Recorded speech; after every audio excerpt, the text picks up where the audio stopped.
ದರ ಸಮರ ಮತ್ತು ಗುಣಮಟ್ಟದ ಸಮರ ನಮ್ಮ ತಂದೆಯವರಿಂದ ನಾವು ಕಲ್ತಿದ್ದು. ನಾವು ಅವ್ರನ್ನ ಕೂಡ ಗಮನಿಸ್ತಾ ಇದ್ವಿ. ಯಾವುದೇ ಒಂದು ಪುಸ್ತಕ 10 ರೂಪಾಯಿ ಕೊಡೋದು ನಮ್ಮ ತಂದೆಯವರು 4 ರೂಪಾಯಿ 5 ರೂಪಾಯಿ ಕೊಡ್ತಾ ಇದ್ರು.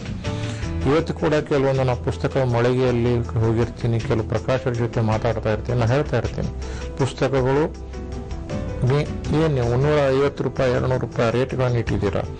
ನಮ್ಮಂಥ ಕೋಟ್ಯಾಧೀಶರಿಗೆ ಇದನ್ನು ತೆಗೆದುಕೊಳ್ಳೋದು ಭಾರ ಅನಿಸುತ್ತೆ. 150-200 ರೂಪಾಯಿ ಕೊಟ್ಟು ಇದೇ ಪುಸ್ತಕವನ್ನು ಹೆಚ್ಚು ಪ್ರತಿಗಳನ್ನು ಪ್ರಿಂಟ್ ಮಾಡಿ 20,000-30,000 ಪ್ರಿಂಟ್ ಮಾಡಿ 30 ರೂಪಾಯಿ 40 ರೂಪಾಯಿ ಕೊಡಲಿಕ್ಕೆ ಸಾಧ್ಯ ಇದೆ ಅಂತ ಕೂಡ ನಾನು ಅನೇಕ ಜನರಿಗೆ ಹೇಳಿದ್ದೀನಿ. ಆದ್ದರಿಂದ ಕ್ವಾಂಟಿಟಿ ಇವತ್ತು ಅನೇಕ ರಾಷ್ಟ್ರೀಯ ಅಂತಾರಾಷ್ಟ್ರೀಯ ಮುಖಂಡರು ಕೂಡ ಕ್ವಾಂಟಿಟಿ ಬಗ್ಗೆ ಮಾತಾಡ್ತಾ ಇದ್ದಾರೆ. ಈವನ್ ನಮ್ಮ ಮಾಜಿ ರಾಷ್ಟ್ರಪತಿ ಅಬ್ದುಲ್ ಕಲಾಂ ಅವರು ಥಿಂಕ್ ಬಿಗ್, ದೊಡ್ಡ ದೊಡ್ಡ ಯೋಜನೆಗಳನ್ನು ಹಾಕ್ಕೊಳ್ಳಿ, ಕ್ವಾಂಟಿಟಿ ಬಗ್ಗೆ. ಇವತ್ತು ಮುಂದುವರಿದ ದೇಶಗಳನ್ನು ಇರ್ಬೋದು, ಯಾವುದೇ ಒಂದು ಮುಂದುವರಿದ ಸಂಸ್ಥೆ ಇರ್ಬೋದು, ಅಥವಾ ಇವತ್ತು ಚೈನಾ ನಮಗೇನು ಪೈಪೋಟಿಯನ್ನು ಕೊಡ್ತಾ ಇದೆ ಅನೇಕ ಪ್ರಾಡಕ್ಟ್ಗಳಲ್ಲಿ, ಅವರು ಕೂಡ ಸಾಧ್ಯ ಆಗಿದ್ದು ಕ್ವಾಂಟಿಟಿಯಲ್ಲಿ. ಆ ದೃಷ್ಟಿಯಲ್ಲಿ ನಾವು ಮೊದಲಿನಿಂದನೂ ಒಂದು ಪರಿಣಿತಿಯನ್ನು ನಮ್ಮ ತಂದೆಯವರಿಂದ ಹೊಂದಿದ್ವಿ. ಹೀಗಾಗಿ ನಾವು ವಿಜಯ ಕರ್ನಾಟಕವನ್ನು ಮುಂದಿನ 3 ವರ್ಷದಲ್ಲಿ 6 ಲಕ್ಷ ಮಾಡ್ತೀವಿ ಅಂತ ಹೇಳಿದ್ದು 2 ವರ್ಷದಲ್ಲಿ ನಾವು 6 ಲಕ್ಷ ಪ್ರತಿಗಳನ್ನು ಮಾಡಲಿಕ್ಕೆ ಸಾಧ್ಯ ಆಯಿತು.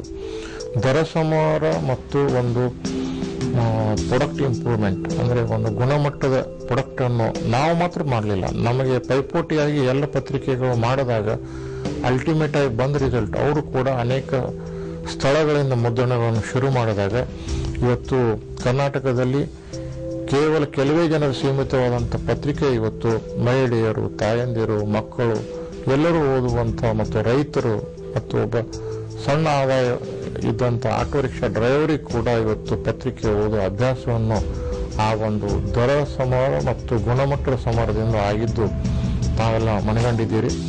ಈ ಕೆಲವು ಬೇರೆ ನಾವು ಆಲೋಚನೆ ಮಾಡ್ತಾ ಇರ್ತೇನೆ, ಈ ಪತ್ರಿಕೆಯಿಂದ ಏನು ಬದಲಾವಣೆ ಆಯಿತು ಕರ್ನಾಟಕದಲ್ಲಿ. ಹೆಚ್ಚು ಜನ ಓದುಗರು ಸೃಷ್ಟಿಯಾದರು ಮತ್ತು ಕಡಿಮೆ ಬೆಲೆಯಲ್ಲಿ ಉತ್ತಮ ಪತ್ರಿಕೆ ಸಿಗೋದ್ರಿಂದ ಇವತ್ತು ಕರ್ನಾಟಕದ ಜನತೆಗೆ ಅದರಿಂದ 100 ಕೋಟಿ ರೂಪಾಯಿ ವರ್ಷಕ್ಕೆ ಲಾಭ ಸಿಗ್ತಾ ಇದೆ. ಅಷ್ಟೇ ಅಲ್ಲ, ನಮ್ಮ ಬೇರೆ ವೃತ್ತಪತ್ರಿಕೆಯ ಮಾಲೀಕರು ಕೂಡ ಆದಾಯದಲ್ಲಿ 10 ಪಟ್ಟು ಹೆಚ್ಚಾಗಿದ್ದು ಕೂಡ ನಾವು ಗಮನಿಸಿದ್ದೀರಿ. ಈ ರೀತಿಯಾಗಿ ಒಂದು ಪೈಪೋಟಿ ಇದ್ದಾಗ ಮಾತ್ರ, ಒಂದು ಸ್ಪರ್ಧಾತ್ಮಕ ಪೈಪೋಟಿ ಇದ್ದಾಗ ಮಾತ್ರ ಒಂದು ಹೆಚ್ಚು ಗ್ರಾಹಕರಿಗೆ ಲಾಭ ಆಗುತ್ತೆ ಮತ್ತು ಒಂದು ಸಂಸ್ಥೆಯು ಕೂಡ ಬೆಳವಣಿಗೆ ಆಗಲಿಕ್ಕೆ ಸಾಧ್ಯ ಆಗುತ್ತೆ ಅನ್ನೋದು ನಾನು ಮನಗಂಡಿದ್ದೇನೆ.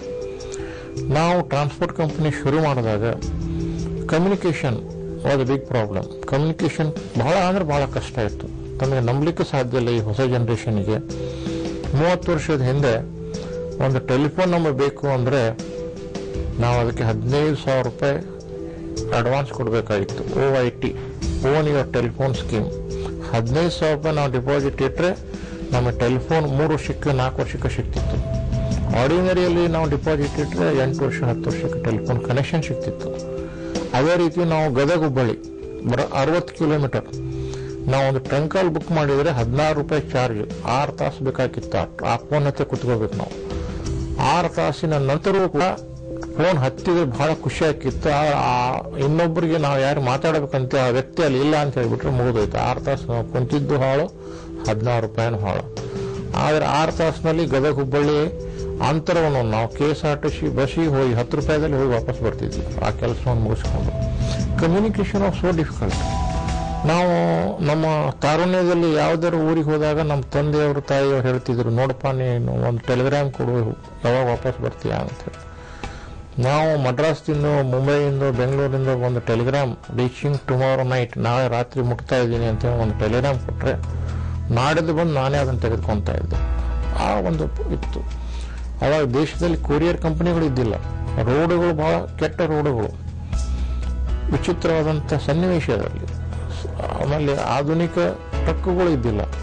ಅಂಥದ್ರಲ್ಲಿ ನಮ್ಮ ಟ್ರಾನ್ಸ್ಪೋರ್ಟ್ ಕಂಪನಿಯನ್ನು ಕಟ್ಟಲಿಕ್ಕೆ ಬಹಳಷ್ಟು ನಾವು ಪ್ರಯತ್ನವನ್ನು ಪಡಬೇಕಾಯಿತು. ಅವತ್ತು ನನಗೆ 5,000 10,000 ರೂಪಾಯಿ ಸಾಲದ ಸಿಗುವುದು ಕಷ್ಟ ಇದ್ದಾಗ ಇವತ್ತು ನಮ್ಮ ಕಂಪನಿಯಲ್ಲಿ ನಮಗೆ 400 ಕೋಟಿ ಇವತ್ತು ಸಾಲ ಇದ್ರೂ ಕೂಡ ಅದು ಭಾರ ಆಗ್ತಾ ಇಲ್ಲ. ಮತ್ತು ಸಾಲ ಕೊಡೋರು ಕೂಡ ನಮ್ಮ ಮೇಲೆ ವಿಶ್ವಾಸ ಇಟ್ಟಿದ್ದಾರೆ. ಅದೇ ರೀತಿ ಇವತ್ತು ನಮ್ಮ ಕಂಪನಿಯಲ್ಲಿ 16,000 ಜನರಿಗೆ ಕೆಲಸ ಸಿಕ್ಕಿದೆ.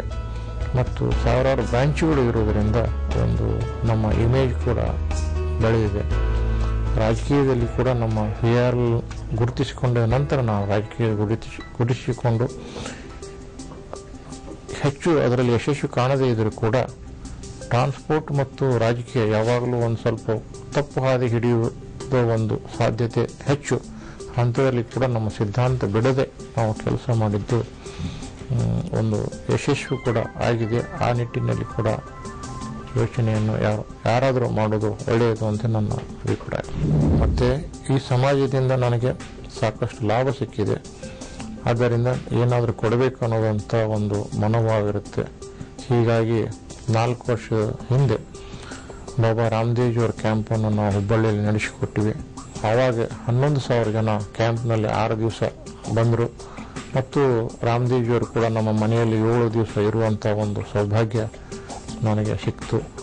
ಅವತ್ತಿನಿಂದ ನಾನು ಅವರ ಸಿದ್ಧಾಂತಕ್ಕೂ ಕೂಡ ನಾನು ತಲೆಬಾಗಿ ನಾನು ಅವಾಗಲಿಂದ ಹೆಚ್ಚು ಪ್ರಾಣಾಯಾಮ, ಯೋಗ ಮತ್ತು ಆಯುರ್ವೇದದ ಬಗ್ಗೆ ಪ್ರಚಾರವನ್ನು ಕೂಡ ಮಾಡ್ತಾ ಇದ್ದೀನಿ ಮತ್ತು ಅದರಿಂದ ಉತ್ತಮವಾದಂಥ ಬದಲಾವಣೆ ಕೂಡ ಕರ್ನಾಟಕದಲ್ಲಿ ಕೂಡ ಆಗಿದೆ.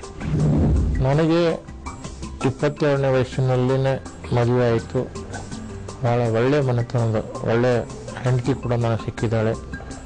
ರೆಡಿಮೇಡ್ ವೈಫ್ ಅಂತ ಹೇಳ್ಬೋದು. ಯಾಕಂದರೆ ನಮ್ಮ ಅಣ್ಣನ ಹೆಂಡತಿ ತಂಗಿನೇ ನಾನು ಮದುವೆ ಆಗಿದ್ದು. ಸೊ ನಾನು ಹುಡುಗಿಯನ್ನು ಹುಡುಕ್ಲಿಕ್ಕೆ ಅಡ್ಡಾಡುವಂಥ ಪ್ರಸಂಗ ಬರಲಿಲ್ಲ. ನನಗೆ ಭಾಳ ಹೊಂದಾಣಿಕೆ ಆಗಿ ಅವಳು ನನಗೆ ಸದಾ ನನ್ನ ಕಾಳಜಿಯನ್ನು ಮಾಡ್ತಾ ಇರ್ತಾಳೆ. ಮತ್ತು 1-2 ಬಾರಿ 30 ವರ್ಷದ ಹಿಂದೆ ವಿಪರೀತ ತೊಂದರೆ ಇದ್ದಾಗ ಕೂಡ ಅವಳು ಕೆಲವು ಆಕೆ ಬಂಗಾರದ ಬಳೆಯನ್ನು ಕೂಡ ಕೊಟ್ಟಿದ್ದವು. ಆವಾಗ ಒಂದು 8-10 ಸಾವಿರ ರೂಪಾಯಿ ಅದರಿಂದ ನನಗೆ ಅನುಕೂಲ ಆಯಿತು.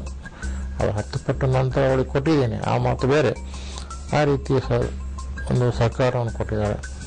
ನನಗೆ ಒಬ್ಬ ಮಗ ಇದ್ದಾನೆ, ಅವನು ಆನಂದ. ನಮ್ಮ ಬಿಸ್ನೆಸ್ನಲ್ಲಿ ನಾನು ಒಟ್ಟಿಗೆ 18 ವರ್ಷದಿಂದ ನನಗೆ ಸಹಾಯ ಮಾಡ್ತಾ ಇದ್ದಾನೆ.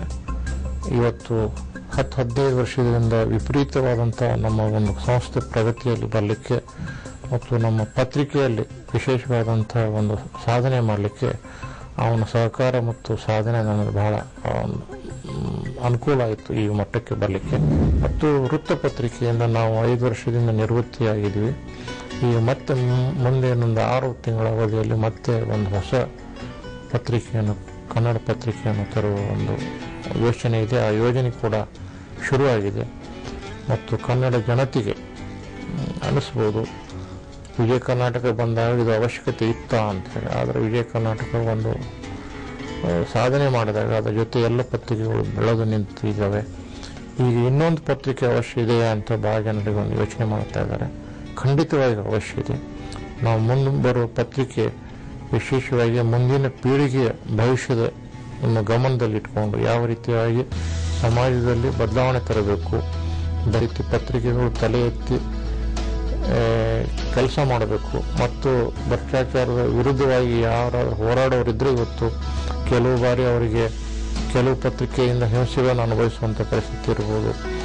ಅದಕ್ಕೆ ನಾವು ಒಂದು ವಿಶೇಷ ರೀತಿಯಾಗಿ ಒಂದು ಸಾಮಾಜಿಕ ಬದಲಾವಣೆ ತರಲಿಕ್ಕೆ ಮತ್ತು ಮುಂದಿನ ಪೀಳಿಗೆ ಯಶಸ್ಸಿನ ಬಗ್ಗೆ, ಮುಂದಿನ ಪೀಳಿಗೆ ಆರೋಗ್ಯದ ಬಗ್ಗೆ ಕೂಡ ಒತ್ತು ಕೊಟ್ಟು ಒಂದು ಆಮೂಲಾಗ್ರ ಬದಲಾವಣೆ ತರುವ ನಿಟ್ಟಿನಲ್ಲಿ ಕೂಡ ಆ ಪತ್ರಿಕೆ ಹೊರತರುವಂಥ ಒಂದು ಯೋಜನೆ ಮತ್ತು ಯೋಚನೆ ಇದೆ.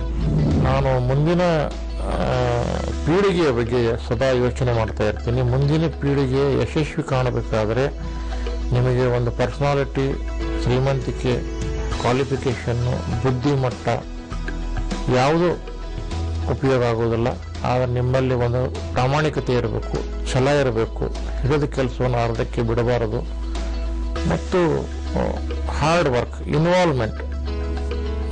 ಆದರೆ ನಿಮ್ಮ ವೃತ್ತಿಯಲ್ಲಿ ಖಂಡಿತ ಯಶಸ್ವಿಯನ್ನು ಕಾಣ್ತೀರಿ, ಉಜ್ವಲವಾದ ಭವಿಷ್ಯವನ್ನು ಕಾಣ್ತೀರಿ. ಆ ನಿಟ್ಟಿನಲ್ಲಿ ತಾವು ಪ್ರಯತ್ನ ಮಾಡಿ ಅಂತ ನಾನು ಇವತ್ತು ತಮ್ಮೆಲ್ಲರಿಗೆ ಹೇಳಿ ಎಲ್ಲ ವೀಕ್ಷಕರಿಗೆ ನಾನು ಧನ್ಯವಾದ ಹೇಳ್ತಾ ನಾನು ಮಾತು ಮುಗಿಸ್ತೇನೆ.